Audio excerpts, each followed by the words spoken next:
Blackmail కంటే చాలా ప్రమాదకరమైంది emotional blackmail.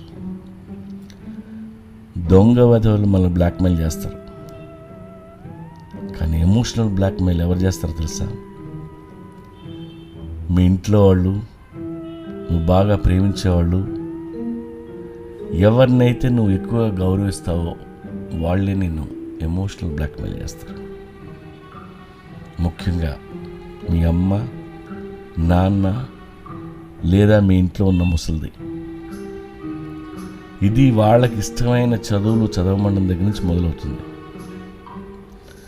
ఆ తర్వాత మీకు ఇష్టం లేకపోయినా పెళ్లి చేసుకోమని ఒత్తిడి, పెళ్లి తర్వాత పిల్లలు కనమని ఒత్తిడి, నీకోసం ఎంత చేశాం, మా కోసం ఇది చేయలేవా అని ఏడుస్తుడు